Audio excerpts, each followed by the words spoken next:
हैं तो 500 देंगे और हम पासवान हैं तो 50 रुपया देंगे, फिर चाहे पासवान रामविलास पासवान का लड़का हो और फिर पांडे चाहे मनरेगा में काम करने वाले का लड़का हो। जातवाद कौन कर रहा है?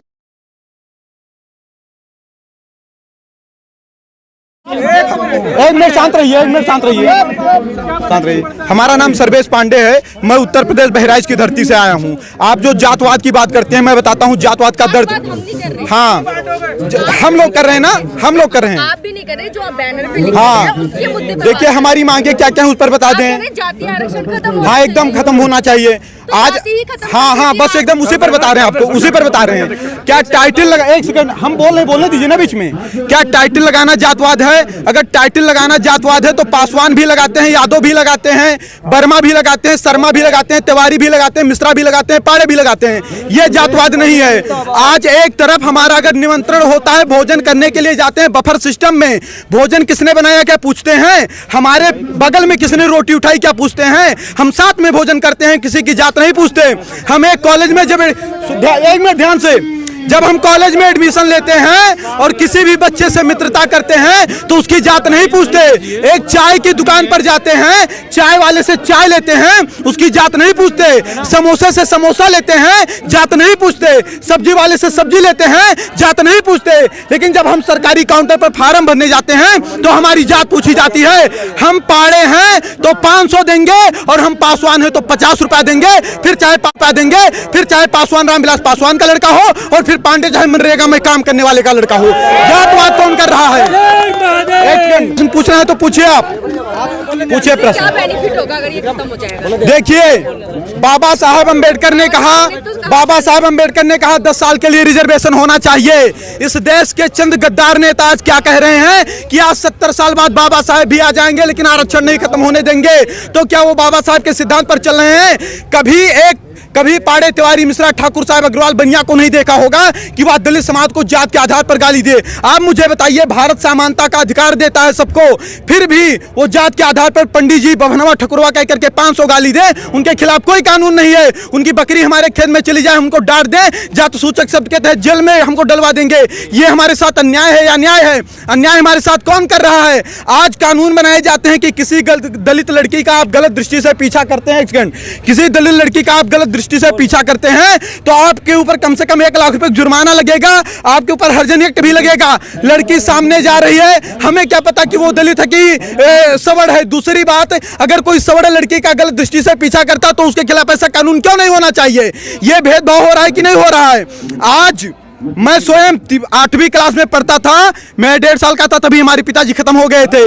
300 रुपया फीस जमा करना था, गुरुजी ने कहा बेटा नहीं जमा करोगे नाम काट देंगे। हमें फीस जमा करना था। हमारी माताजी कर्जा रुपया लेकर के आई, जबकि हमारे मित्र राजेश आर्य थे जो कि 80 से आते थे, उनके पिताजी 500 रुपया दिए, उनका 200 पड़ा, हमारा 300 पड़ा। गुरुजी से मैंने कहा कि गुरुजी कर्जा मैं लेकर के आया हूँ, ब्याज पर मुझे रुपया देना पड़ेगा, 300 मुझसे क्यों लिया गया? उन्होंने बताया कि आप जनरल वर्ग से हो। मुझे पता नहीं था कि जनरल वर्ग क्या होता है। अब सोचिए आप, जातवाद की बीज कहां से पैदा हुई?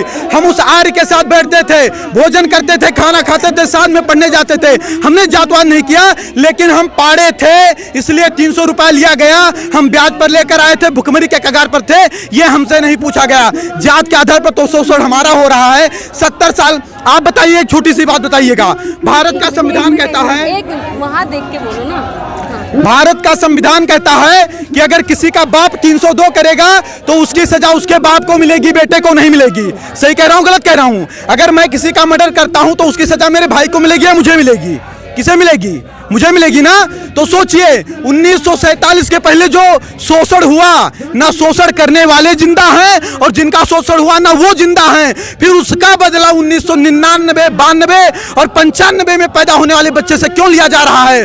उस आज अगर 70 साल से सारे नेताओं के भाषण सुन लीजिए, क्या कहते हैं कि यह सरकार दलितों की है, पिछड़ों की है, शोषितों की है, वंचितों की है।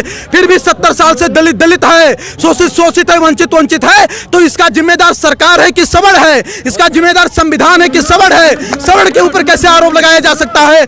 हम नरेगा में काम करें, हम मजदूरी करें, हम ठेला लगाएं, लेकिन पंडित जी हैं इसलिए मुझे अच्छे स्कूल में एडमिशन नहीं मिलेगा, 90% लाकर मुझे फेल कर दिया जाएगा।